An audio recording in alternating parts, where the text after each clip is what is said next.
Son las 8:14 de la mañana, estamos de vuelta aquí en No Hay Derecho. Lo anuncié antes de irme a la pausa, pero lo anuncié también hoy muy temprano y ayer aquí en el programa. Esta mañana tengo una grata visita, ha venido Alberto Vergara a conversar conmigo. Él, digamos, es uno de los, desde mi punto de vista, uno de los principales politólogos, doctor en ciencia política, es un estudioso de la política, pero además tiene una capacidad muy interesante de comunicar sus ideas de una manera tan sencilla que creo que puede dar muy fácilmente en aquello que los ciudadanos imaginamos, las sensibilidades que tenemos, pero a la vez la conduce a un debate un poco más profundo de cara a reformas que hay que hacer en materia democrática para mejorar la relación del Estado con su propia gente, y eso me parece que es un aporte adicional a las propias ideas que tiene Alberto.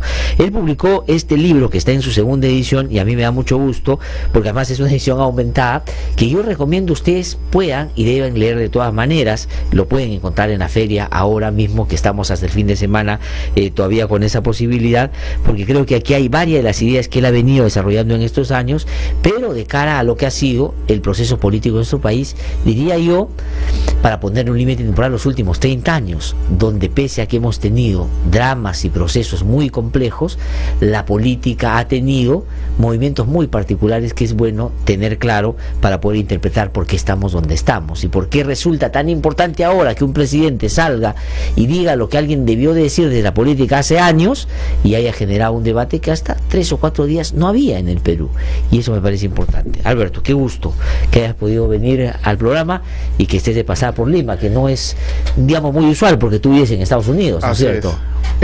No, gracias a ti, y realmente aprovechar, además no solo agradecerte la invitación, sino aprovechar para saludar a el trabajo que ha hecho tu grupo hermano, es IDL Reporteros, y en general la prensa, pero creo que hay que saludar lo que ha hecho IDL Reporteros con un coraje, y realmente mi saludo para Gustavo Gorriti, para su equipo y para ustedes, y la prensa en general. Creo que está jugando un papel mucho mejor de lo que veíamos hace algunos años en el país. Mucho mejor también, y coincido en eso, Alberto, de lo que uno podía imaginar, porque como tú comprenderás, y es obvio, tenemos mucha diferencia y discrepancia entre los medios de comunicación, pero frente a este tema, cuando se ha tratado de defender un principio, creo que todos nos hemos puesto del mismo lado y hemos defendido, por ejemplo, estos intentos arbitrarios de amedrentar a quienes están difundiendo y develando esto y no profundizar en aquellas investigaciones que había que hacer a propósito de lo conocido, ¿no? Sí, pues claro, hay estos políticos que creen que el arte de la política no es solucionar los problemas, sino encarcelar a quienes los mencionan, ¿no? Sí.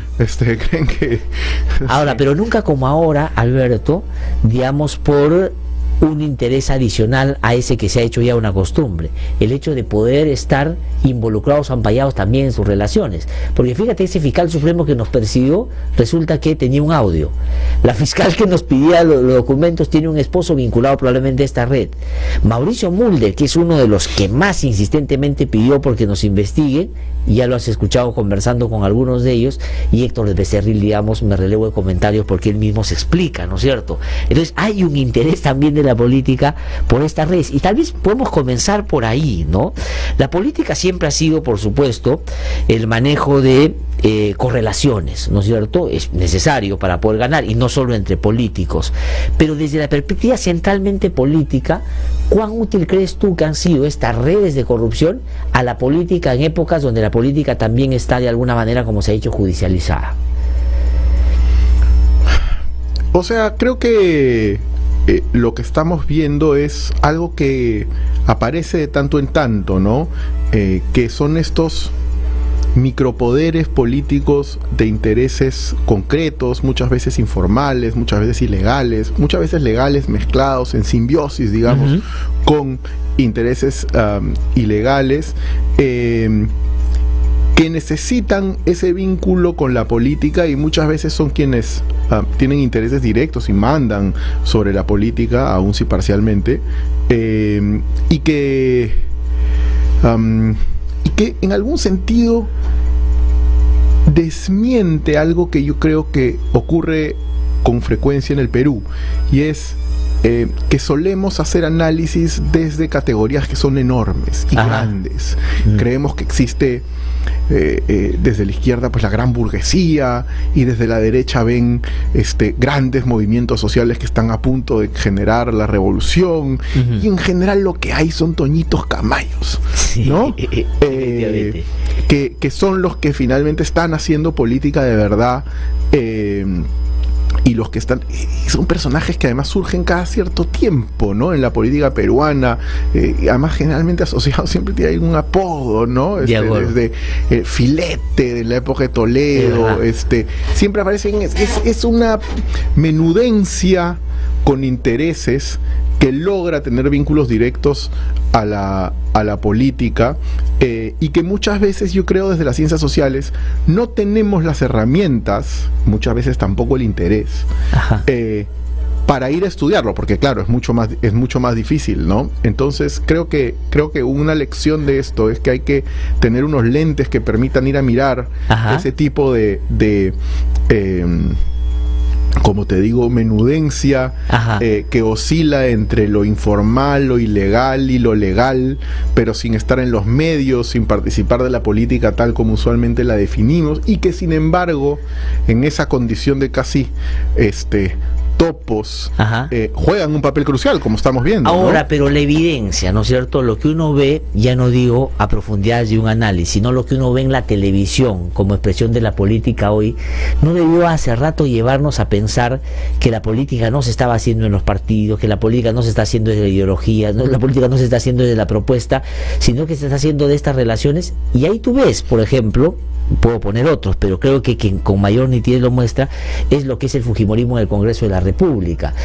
Es inexplicable la política porque hay gente que está ahí, pero sí es explicable perfectamente de los aportes que dieron en la campaña, del hermanito de Joaquín Ramírez, del pata del otro, y todo. Se explica de esa manera, ¿no es cierto? Por supuesto, claro que se explica. Pero además, Glatzer, yo creo que no hay que confundir la visibilización del problema con el conocimiento del problema. Es verdad. Es decir, yo creo que los peruanos sabíamos que esto era así. No es que la aprobación del Poder Judicial hasta hace un mes era extraordinaria y los audios la ha traído abajo. Los audios lo único que han hecho es confirmar, mostrarnos las intimidades, la ropa interior de lo que ya sabíamos, ¿no? No es que acá el Poder Judicial de pronto se le cayó la legitimidad, o sea, no. Entonces, lo mismo me parece que vale para la política. Creo que los peruanos ya sabíamos cómo se hace política, ya sabíamos de los aportes, ya sabíamos de los aportantes fantasmas, sabemos que tenemos congresistas que nos cuentan que han estudiado con otros fantasmas, que han ido a colegios fantasmas. Entonces, yo creo que esto lo que está haciendo es añadirle un grado de indignación por estas bambalinas privadas que estamos viendo, ¿no? El hermanitismo, vamos a llamarle de alguna manera, ¿no? Hoy día Eduardo, el caricaturista, dice extraordinariamente que dicen, hay hermanitos, muchísimo que hacer, ¿no? Haciendo referencia a la fuerza número del Congreso, efectivamente, lo comentaba muy temprano. Entonces, creo que eso, ¿no? Creo que la gente sí ha sabido. Lo que pasa es que cada cierto tiempo aparecen pruebas que lo explicitan, y más bien lo que pasa es que luego el interés decae por algo, y volvemos a la normalidad, y la ciudadanía sigue un poco en viendo esto a la distancia, con esa mezcla de indiferencia y de... Ahora, y ahí, ¿no? Alberto, pero depende mucho de qué cosa origine esa develación en quienes tienen la posibilidad de generar o por lo menos advertir de algunos cambios importantes. Y lo del presidente de la República en ese sentido ha terminado para muchos siendo alentador en términos de la reforma que dice quiere impulsar. Para entrar a esto que va a ser objeto de lo que te voy a preguntar hace un ratito, quería yo regresar a la conformación de la política y del Congreso en particular, que creo que lo expresa bastante bien. ¿En qué momento en la política la excepción dejó de ser excepción y se convirtió en la regla? ¿A qué me refiero? Hasta hace poco hemos venido discutiendo, creo que erróneamente, la política, diciendo siempre a los partidos hay uno que otro que se le escapa, que tiene mal vivir, tiene antecedentes y en fin. Pero resulta que si uno ve lo que hay, uno más bien debería pensar al revés, que daría la impresión que así los escogen y más bien la excepción es el que único que se salva. Revisa tú cualquier bancada en el Congreso de la República y vas a ver que los menos son los que deberían estar y los más son más bien los que no deberían entrar. ¿En qué momento se pasa a eso? Es decir, que hoy día hay en una bancada más cuestionados que gente que uno podría decir de una trayectoria más o menos decente. Bueno, hoy día he visto en el periódico, hay 23 candidatos en las próximas en las elecciones subnacionales, hay 23 candidatos que han tenido sentencia por homicidio. Imagínate. 23. O sea, que han cumplido sentencia, no que tuvieron una acusación, ya, bueno. No, 23. Entonces, bueno, evidentemente como en muchas cosas en el Perú, y yo creo que mis análisis en general casi siempre parten de esa premisa, lo que hemos presenciado no es un momento de no retorno o una caída en el abismo, sino lo que estamos viviendo es un gradual deterioro, ¿no? Desde hace mucho tiempo. Esto no es una novedad. Creo que tampoco es una invención del fujimorismo. Creo que la mayoría de patologías de la representación peruana, como bien decías, está en todas las bancadas. Pareciera que el fujimorismo ya lo ha refinado y lo ha hecho un arte, pero en general creo que esa degradación está en todas las bancadas.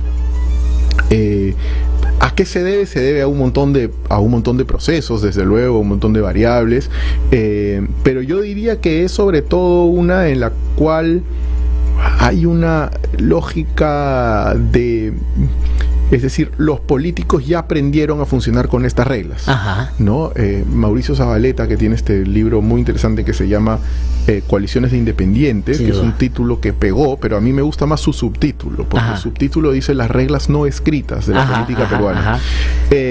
Y yo creo que es eso lo que manda, las reglas no escritas de la política peruana. Los ciudadanos solemos querer que los políticos funcionen desde las reglas escritas o de las cuales nos gustarían que funcionen, pero ellos funcionan desde las que de verdad mandan. De acuerdo. ¿No? Y que no así, digamos, la lógica de Tonito Camayo que tú mencionabas hace un rato, es decir, es lo que es y no lo que imaginamos debería ser la política, y tal vez la mirada desde el deber ser es lo que nos ha generado esta dificultad de entender este proceso. Así es, Toñito Camayo no es alguien que funciona en la ausencia de instituciones. No, al contrario. Digamos. Tiene sus instituciones. Claro.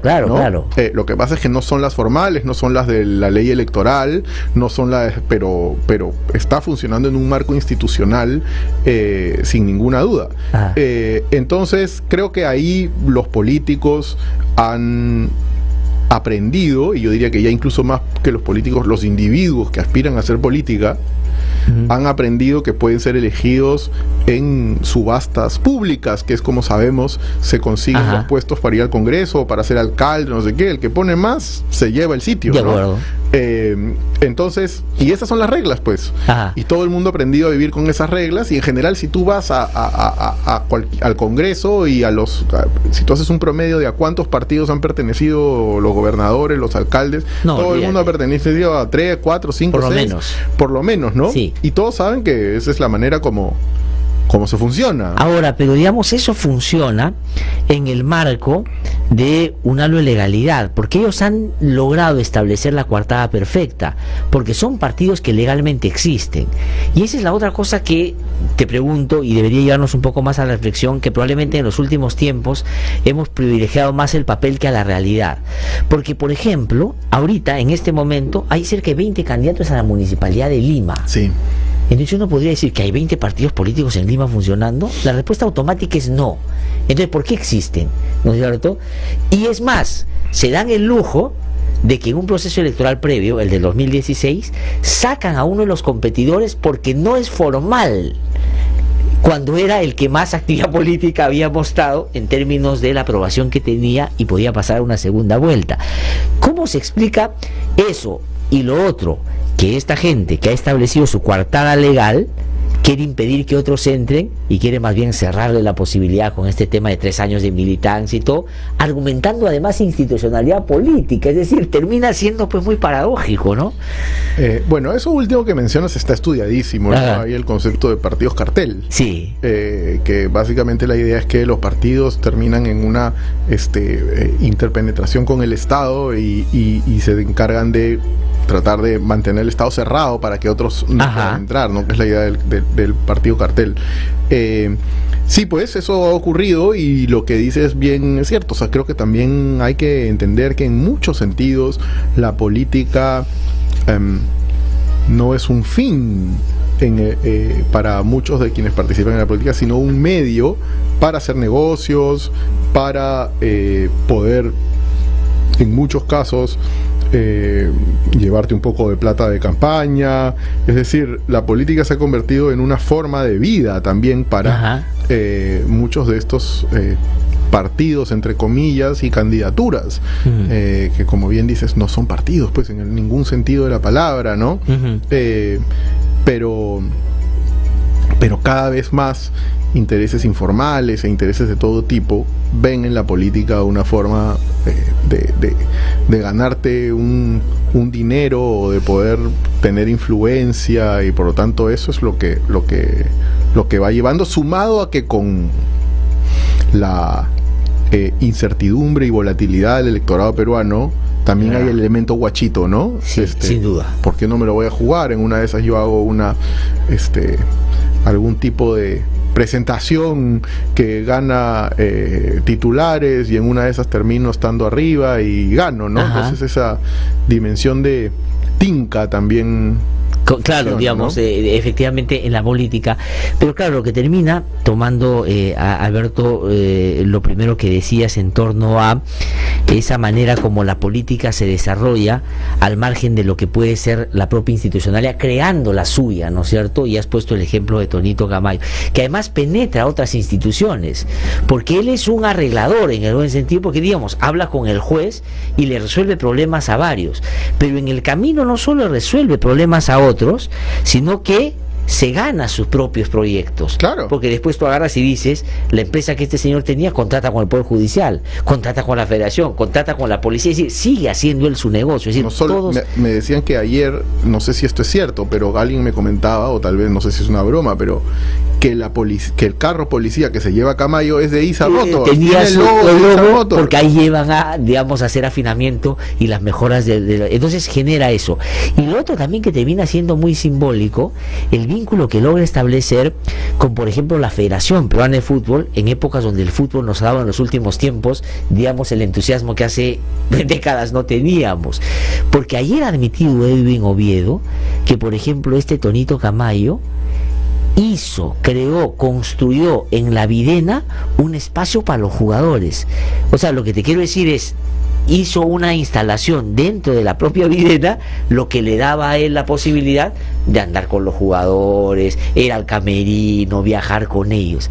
Imagínate, o sea, digamos, solo porque es pata del presidente de la Federación, establece una relación y puede hasta hacer eso. Bueno, pero además, no solo eso, sino más grave aún, Oviedo es absuelto en un caso gracias al voto en una sala en la que está Inostroza. En Zapalache, efectivamente. Quien le pide entraditas. A quien le regala entrada. Exactamente. Y a quien le... Sí. Entonces, yo no entiendo cómo Oviedo sigue ahí. Bueno, tampoco podría seguir ahí el fiscal, ¿no? Pero sí. Pero claro, es la prueba de estas redes, pues, ¿no? Que construyen sus clientelas, sus vínculos. Creo que es interesante que exista, porque en general, vuelvo al punto, estas redes pequeñas pero con influencia en la política real, más que en la política real, en los políticos reales, no suelen ser visibles, ¿no? Es como, pero sí determinantes, ¿no? Pero sí determinantes, porque le ponen el desenlace a muchas de las cosas. Así es. Es decir, cuando la señora K quiere reunirse con el juez supremo, no lo hace, digamos, por la vía institucional. Mi partido pide una cita con el juez para ir a explicarle el punto de vista en una causa concreta. Si no, llama a Toñito, Toñito le dice, te cito en mi casa, y ahí mientras nos comemos unos chicharrones, hablamos de este tema.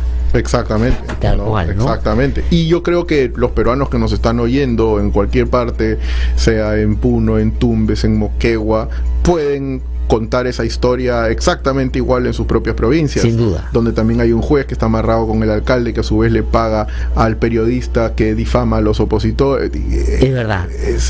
O sea, es como una dinámica que está establecida que beneficia a varios actores, ¿no? Y una de las cosas, Alberto, en relación a eso, que nos dicen a nosotros, que nos llaman de varias regiones, oye, ¿por qué no vienen a investigar acá? Que acá también hay audios, acá también hay redes. Es como una cosa, como tú dices, bien natural. Ahora, ¿pero qué hace la diferencia en una situación? Ojo, discúlpame que te interrumpa, claro. Lo cual hace más grave, porque si la ciudadanía lo padece en una serie de puntos del país, si ya sabíamos que es así, hace más grave que los gobiernos en el Perú en los últimos años no hayan hecho nada para impedir el colapso progresivo de nuestras instituciones y de la confianza ciudadana en nuestras instituciones. Pero ¿a qué le atribuyes la inacción? A su propia sobrevivencia, porque tu comentario previo es que esta gente se ha acostumbrado a vivir con esas reglas, digamos, ¿no? Así es. Ahora, porque necesitas que quienes llegan a tener poder por esas reglas decidan alterarlas. Claro, lo cual es casi, por eso es que... Es un suicidio. Es un suicidio, ¿no? Entonces, en la mayoría de casos es un suicidio, pues efectivamente. Porque por eso es que no ha habido una reforma política, pues es evidentemente con otras reglas ellos no pueden existir. Pero quería ir, Alberto, a preguntarte por qué hace la diferencia cuando se develan cosas tan groseras y tan abiertamente indignantes como esta que hemos visto, escuchado a través de los audios. Ya lo vivimos después del 2000 con los Vladivideos. Ahora estamos a una situación que el propio presidente de la República ha comparado, porque él empieza su discurso hablando de la salita del zinc y habla de los audios ahora. Y curiosamente, después de la salita del zinc vino el gobierno de transición. Y ahora vino un gobierno que también es de transición, o sea, es un gobierno que no ha sido elegido democráticamente. Y parecería que se da esto de que los mejores presidentes pueden terminar siendo los que no son elegidos, ¿no es cierto? Como se dice. Pero, ¿qué te ha parecido la reacción de Vizcarra? Que hasta hace poco se le veía más bien desde una perspectiva distinta. Bueno, yo creo que me da la impresión que el presidente ha tenido unos meses para adaptarse un poco al buque que le ha tocado comandar inesperadamente. Creo que es evidente que llegó ahí con algún tipo de conversación con el fujimorismo, que si no, no habría ocurrido. Pero luego es evidente que él ha tenido que darle contenido, viabilidad a su propia existencia ahí, y ha optado por una vía que me parece muestra...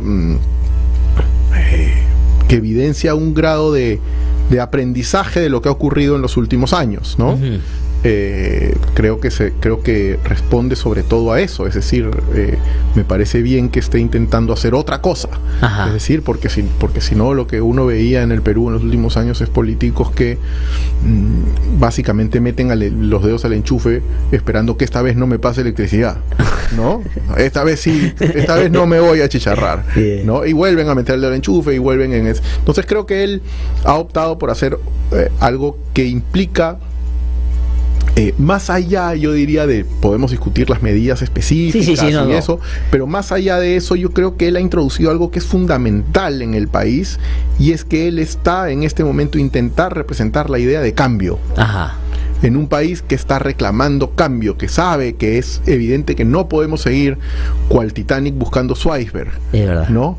Entonces, creo que él en ese sentido se ha notado un gol político al encarnar el cambio mucho mejor que todos los otros actores en el país. Luego habrá que ver si es si tiene el talento, si tiene la fortaleza, la capacidad para llevar a cabo ese cambio y enrumbar efectivamente el país hacia otro lado. Ajá. Eso es otra cosa, ¿no? Eso es otra cosa. Eso, tú has planteado una estrategia, tú dices, vamos a jugar para seguir mundialistas, como vamos Sí, a sí, jugar 3-5-2. Sí. Bueno, 3-5-2 requiere 2 carrileros que tengan un físico salvaje para ir y volver y ser defensas y ser, ¿no? Claro. Luego hay que ver si tienes el carrilero.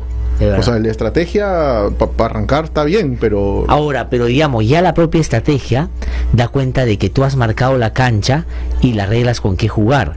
Y el otro jugador que juega del otro lado, que en este caso es buena parte del Congreso, podrá jugar con la estrategia que quiera, pero no por fuera de esas reglas. Y ese me parece que es una ventaja de el propio Vizcarra, porque lo que él no puede hacer, en buena medida puede terminar siendo atribuido a que los otros no lo están acompañando, y esa es una ventaja en el sentido de que él ha expresado su voluntad y ha de alguna manera interpelado y cuadrado al Congreso con esto, ¿no? Vamos a ver cómo se comportan ellos también. Claro, porque sobre todo además ha habido un cambio real, que es que antes creo que había la sensación de que uno tenía que jugar con un equipo que tenía 14 jugadores, Ajá. ¿no? Sí. Mientras que hoy creo que está claro que el fujimorismo nunca conseguiría los 87 votos para vacar a Vizcarra. Ajá. Ya no los tiene Ya de no los ninguna tiene, manera. ya no los tiene. No hay forma de que los consiga, ¿no? Entonces Vizcarra en ese sentido es un presidente mucho más autónomo porque no tiene esa espada de Damocles en el cuello, ya no está ahí.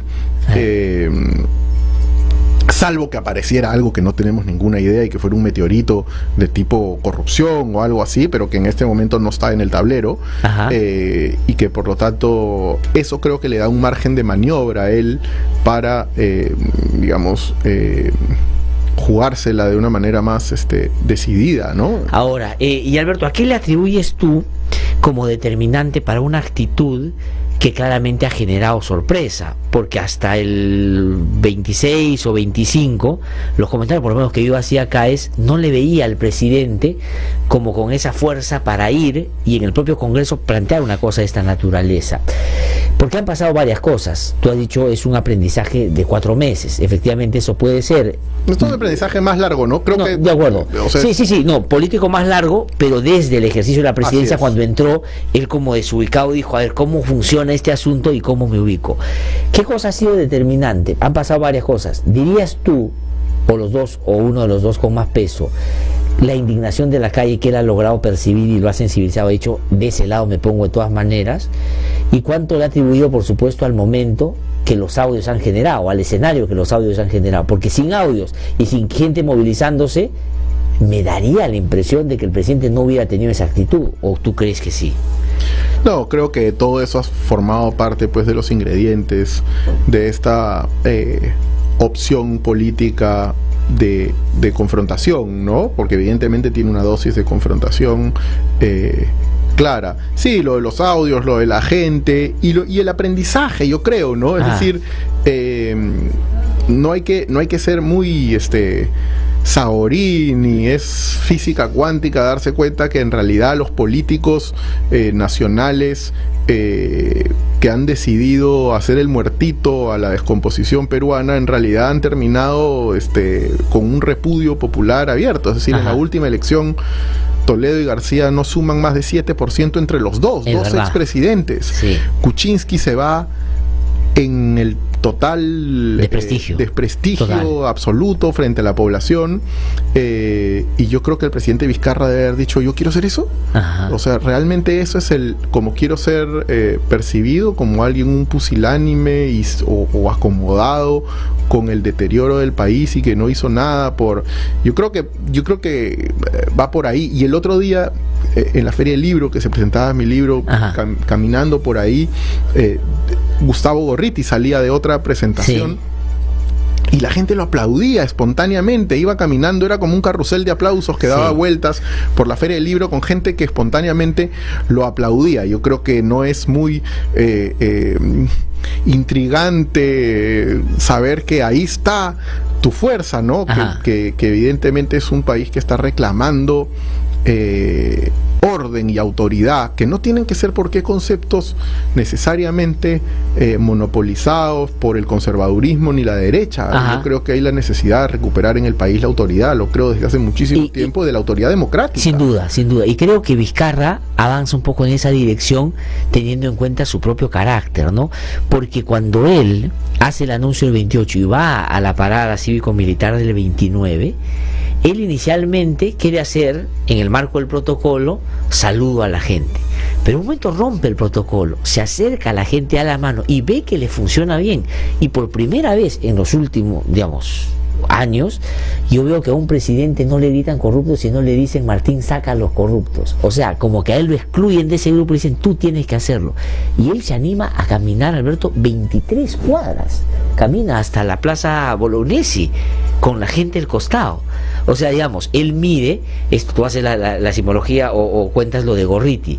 Un poco yo creo que Vizcarra siente el aplauso y dice: estamos caminando correctamente, y se llena de eso, ¿no? Claro, bueno, sí, de nuevo, todo eso aún son el comienzo. Gestos. El comienzo. ¿No? PPK también rompió protocolos, PPK también se fue a bailar con la gente, PPK también tuvo aprobación alta al inicio. Por lo tanto, me parece que está muy bien la actitud. Yo creo que en política la actitud es algo bastante importante. Pero luego ahora hay que hacer política, hay que tener unas estrategias, hay que establecer aliados, hay que, ¿no? Ahora, pero el presidente, yo creo que, y eso hace audaz su presentación en el Congreso, no solo va a decir que su bandera de reforma política y judicial, que ya era una cosa que interpelaba a todo ese grupo de congresistas, sino lo primero que hace es resaltar el periodismo de investigación y resaltar a los buenos jueces y fiscales. O sea, le dice al Congreso: ustedes están persiguiendo a los que más bien deberíamos agradecer. Y él empieza, lo que pasa es que uno siente que no es tan firme porque no tiene pues esa personalidad de gritar y levantar la voz, o sea, lo dice de una manera un poco más serena, pero sí ha sido importante. Ahora, ¿pero qué es el presidente? Si quisiéramos interpretar un poco o intuir qué cosa puede hacer en adelante, porque tú has escrito un montón sobre cómo la política ha ido presentándote de alguna manera tipos de políticos, tipo de ejercicio o gente que ha llegado al poder. Por ejemplo, los ideologizados, los independientes, los tecnócratas, en fin, los pragmáticos, todos esos se han gobernado el Perú, ¿no es cierto? Y tú tienes una mirada particular y crítica a cada uno de esos, con sus aportes, pero también con sus limitaciones y debilidades. A Vizcarra, ¿cómo lo ves en este momento, por ejemplo? ¿Qué es Vizcarra? Un tipo pragmático. Bueno, yo creo que es alguien que está aprendiendo a combatir combatiendo, ¿no? Como decían los sandinistas. Creo que no es alguien particularmente ideologizado. Me parece que es más bien, siempre fue percibido como un buen gobernador regional porque había sido un buen gestor. Y que ahora está, yo creo, haciéndose su camino, haciendo camino al andar, ¿no? No creo que sea necesariamente esté movido por convicciones ideológicas demasiado importantes. Creo que está reaccionando un poco a este clima que tú has descrito, y habrá que ver cómo sigue ahí, ¿no? Mucho más, yo nunca he hablado con él, así que mucho más no te puedo decir. Se puede decir sobre él, pero sí podrías decir algo, porque tú, y hace un tiempo comenté un artículo que escribiste en El Comercio sobre el tema o una entrevista que te hizo Bedoya, creo que en el Somos, y hablabas un poco de los tecnócratas y la distorsión que hay entre lo que estos son o pueden ser, porque tú decías, tecnócrata es aquel que tiene ciertos niveles de formación y llega al Estado con una manera de hacer las cosas que te puede gustar o no, pero conoce el Estado. Y decías que en el gobierno, por ejemplo, de Kuczynski, no es que haya habido tecnócratas, lo que ha habido es un grupo argollero de pituquitos que creen y tienen una lógica de hacer las cosas, y finalmente en algunos casos terminan haciendo negocios. Bueno, también había tecnócratas, no es que no los hubiera, lo que pasa es que yo creo que cedieron importancia ante cuadros del sector privado que no De tienen acuerdo. ninguna De acuerdo. vinculación con lo público Y por lo que por lo tanto no son tecnócratas, ¿no? El Efectivamente. punto era ese. O sea, si tú te pasas la vida vendiendo champú y te llevan a ser ministro, no eres un tecnócrata, pues, ¿no? Es verdad, Eres un es vendedor verdad. de champú. Que es un en poco el Estado. reclamo de los tecnócratas que te dicen, oye, yo no soy igual que yo tengo toda una trayectoria, una carrera acá. ¿Pero por qué hacía eso? Porque Vizcarra era vicepresidente de ese gobierno. Ujú. Y ahí claramente era una persona diferente a todo lo que rodeaba a Kuczynski, ¿no es cierto? Al punto que lo ponen de ministro de Transportes, le pasa lo que le pasa con Chinchero y termina siendo embajador en Canadá. Que es lo mejor que le debe haber pasado a Vizcarra, ¿no es cierto? Que lo pongan en ese lugar, sacándole todo lo que terminó siendo el final de Kuczynski.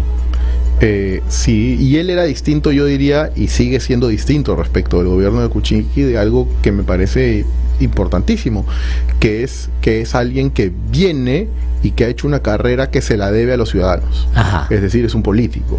Su legitimidad para existir en la política proviene de haber ganado elecciones. Ajá. Su legitimidad no es saber los procedimientos, sabérselas de Kiko y Caco en el Estado, Ajá. del MOF y ser de un bacán de la tecnocracia estatal.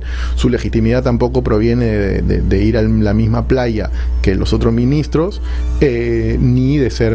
Porque con PPK pasa un poco lo que dicen con Trump, ¿no? Trump solo admira a billonarios y a generales, ¿no? Él solo tiene admiración por ese tipo de gente. Bueno, cuando uno veía el gabinete de Kuczynski podría creer que en realidad también solo cree que los millonarios son los que deben estar cerca, realmente llevar las riendas del poder. Entonces, ante la legitimidad del dinero, la legitimidad de la sabiduría tecnocrática que primaba en el gobierno de Kuczynski, Vizcarra encarna la legitimidad electoral, que no es poca diferencia, ¿no? No, al contrario, yo creo que es sustantiva en momentos además donde él creo que aplica eso de debilidad mi virtud, porque al ser tan solo en términos políticos, porque tiene una bancada, tiene un congreso adverso, él dice la gente es ese lugar donde voy a conseguir esa Pero además su legitimidad. carrera política, Y eso su es a lo que carrera me refiero, política. ¿no? Sí, claro. Ha sido Su gobernador origen, regional, es verdad. gobernador regional Es verdad. varias veces, ganándose los votos. Sí. No es que, Entonces, no es que cuando- llegas al gabinete Claro, entonces como cuando un paracaidista. llega al poder por la sucesión y él ve que en ese momento no tenía esa legitimidad porque no había sido elegido para eso, le toma estos meses entender que tiene que regresar a su origen y por eso es que daría la impresión de que ahora se vincula a la gente. Pero quería preguntarte ahora sobre Keiko Fujimori, ¿no es cierto? ¿Qué es Keiko Fujimori ahora? Te pongo un límite no muy, un antecedente no muy lejano, pero esa visita a Harvard, un momento en el que algunos entusiasmó la posibilidad de que estaba podía ahí. cambiar, que tú estabas ahí efectivamente, cambiar de rumbo el fujimorismo, ¿no es cierto? Y que en algún momento parecería que caminó en esa dirección, pero después más bien ha ido hacia el extremo. Keiko Fujimori, porque a veces se dice, ¿cómo no aprenden? ¿Por qué son tan burdos? ¿Por qué es que ellos lo que hacen es, pese a que se están evidenciando de una manera torpe, siguen torpedeando, siguen obstaculizando, bajan en las encuestas? ¿Qué le falta? ¿Es incapacidad de reconocer que se están destruyendo ellos mismos? ¿O qué cosa mueve al fujimorismo y a Keiko? Parte de mi respuesta es exactamente igual que con la de Martín Vizcarra, no lo sé porque nunca he hablado con Ajá. ella. O sea No, que- pero su comportamiento político que se eh, proyecta en, por ejemplo, el funcionamiento de su bancada en el Congreso. Yo creo que esa es la pregunta que en este momento articula la curiosidad del análisis político, ¿no? Ah. Porque efectivamente es como un lento harakiri, lo cual te lleva a pensar en varias hipótesis, ¿no? De un lado, uno podría tener una hipótesis psicologizante en Ajá. la cual la derrota electoral del 2016 es un hecho Traumático. traumático y que por lo tanto te saca de tus cabales y te aliena un poco en el sentido y te hace llevar a tomar decisiones malas una tras de otra. Pero yo creo que un político finalmente uno podría decir, bueno, ya te picas, ¿no? Y tienes una una acción política desde la revancha un mes, 2 meses, los analistas, la gente te dice, mira, eso te va a costar, la gente te está percibiendo como obstruccionista, Claro. como una oposición irracional, y tú dices, no, eso es mentira, no sé qué, yo voy a seguir en esta actitud, no me va a costar tanto. Bueno, pasan 3 meses y sigues cayendo. Sí. Volvemos a lo de seguir metiendo los dedos en el enchufe, ¿no? Ajá. Entonces uno dice, ¿en qué momento va a revertir la estrategia que ha decidido? Y nunca la revierte, sigue sin revertirla.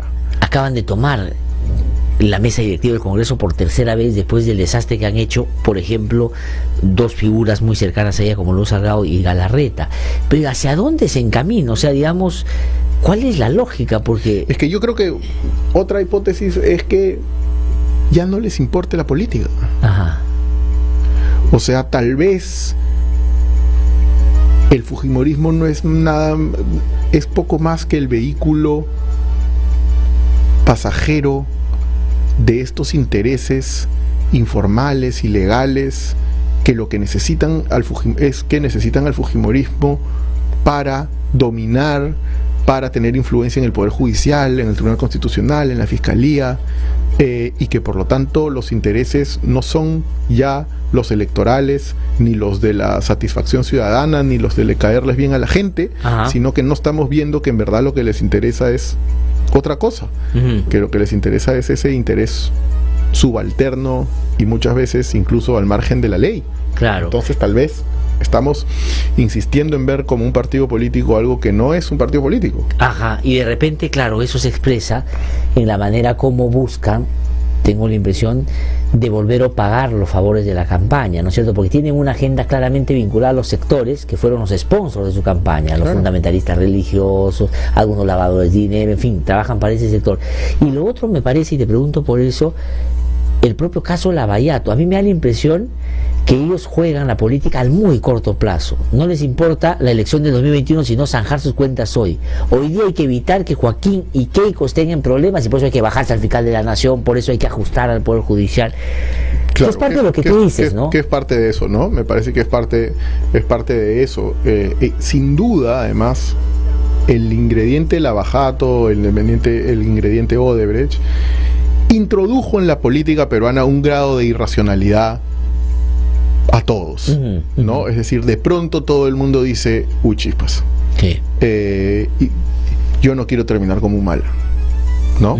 Entonces, una política cuyos todos, o casi todos, el elenco estable de la política tiene como objetivo fundamental no terminar en la cárcel, se vuelve una política pues que parece una escena de Tarantino en la cual todo el mundo se está apuntando con una pistola unos a otros, y de ese contexto es bien difícil que surja una política de la cooperación, de la racionalidad. Entonces yo creo que Odebrecht y Lavajato le echaron una gota de veneno a la política nacional, que ha hecho mucho más difícil la articulación de consensos, y en el cual realmente, y más cuando el presidente Humala va a la cárcel. Claro, entonces la lógica es la sobrevivencia. La lógica es o sálvese el, quien pueda, ¿no? si muero matando. Así También, es. ¿no es cierto? Es decir, y eso genera un código de impunidad o de arreglo casi natural entre ellos para no mover algunas cosas. Así es, ¿no? Eso es lo que está pasando. Tengo que terminar, pero les pregunto, ¿y los nuevos actores, nuevos en el sentido de que algunos dicen que son ellos los que quieren este elenco estable evitar que entren?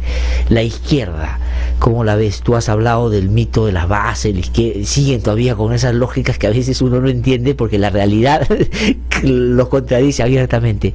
Pero ¿cómo ves, por ejemplo, a Verónica Mendoza, que terminó siendo candidata y no le fue mal en la campaña, digamos? A mí me da la impresión que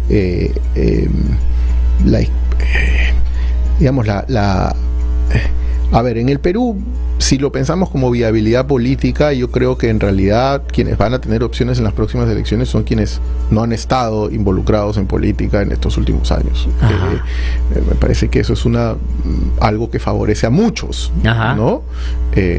Pues a Guzmán, a Barnechea y a Verónica y a quienes intenten participar. Creo que el elemento novedad en la política peruana siempre tiene, porque la novedad todavía está asociada a la limpieza, porque claro, no tienes trayectoria y por lo tanto. Claro. Ahora, yo creo que ella ha quedado, a mi modo de ver, no ha sabido aún sacar provecho de lo que fue su acción en la segunda vuelta del 2016. Creo que ella tuvo una participación destacadísima ahí. Como alguien que inclinó y posibilitó que Keiko Fujimori perdiese la elección en segunda vuelta, pero luego no ha demostrado, me parece, ser una lideresa capaz de convertir eso en algo que uno conecte con la ciudadanía. Tampoco ha sido capaz de mostrar liderazgo en su bancada, que se partió muy rápido. Sí.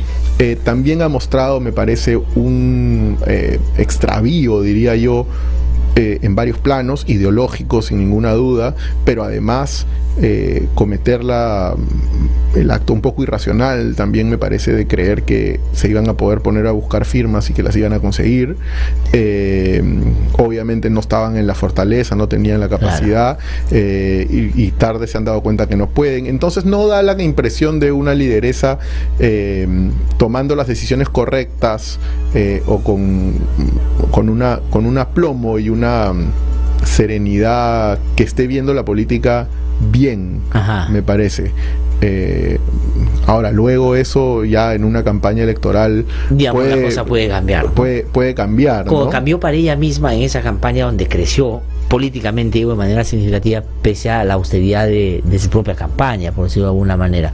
Tengo que ir terminando, pero tú mencionaste algo que merecería una conversación larga, y es este creciente conservadurismo que, diría yo, llega hasta el fundamentalismo en algunos casos, que no solo tiene representación política, claramente evangélica, religiosa, sino también mediática, que además son los que ahora están diciendo frente a la propuesta del presidente del referéndum que metan, por ejemplo, matrimonio igualitario. O sea, digamos, como para petardear el proceso, ¿no es cierto? Es como el abrazo del oso. Pero ¿qué piensas de eso? ¿Hasta dónde puede llevarnos eso? Bueno, hay que verlo como en eso me parece un tema, muchas cosas así, ¿no? Pero en ese particularmente me parece que hay que verlo como un fenómeno global. Sí.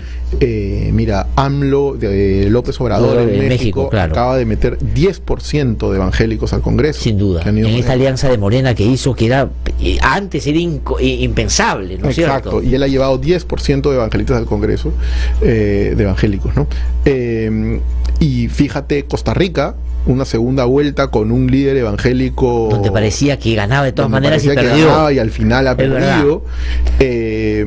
Fíjate, este tema de ideología de género hizo que en gran medida fue un factor crucial para que el referéndum en Colombia sobre el acuerdo de paz lo ganase el sector uribista. El no. ¿Qué es lo que quieren hacer acá? Pues es la misma estrategia, ¿no?, de Uribe, hacerlo al referéndum que ha planteado el presidente. Entonces creo que hay que verlo como un fenómeno global para empezar, para poder aprender, para poder plantear estrategias. Sí.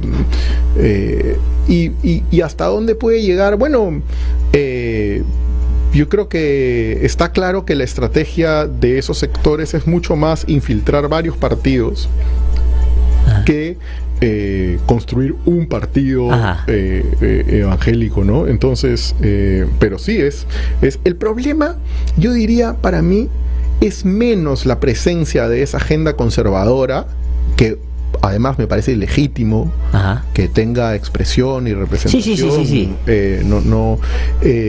Pero me parece, el problema me parece menos su existencia que sectores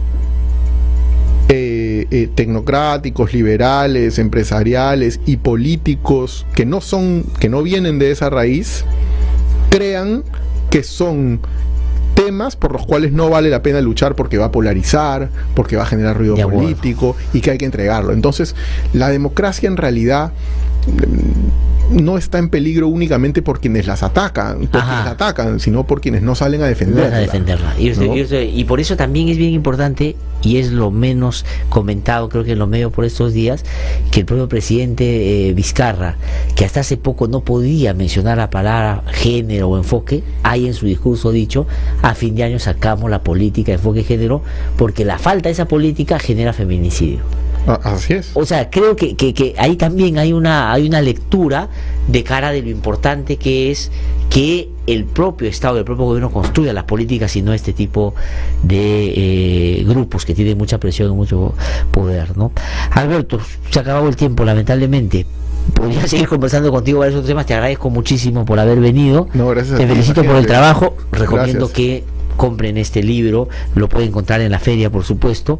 Y bueno, cuando estés otra vez por aquí y tengamos tiempo, la posibilidad de conversar aquí por nuestro lado está siempre abierta. Muchísimas gracias. No, muchísimas gracias a usted.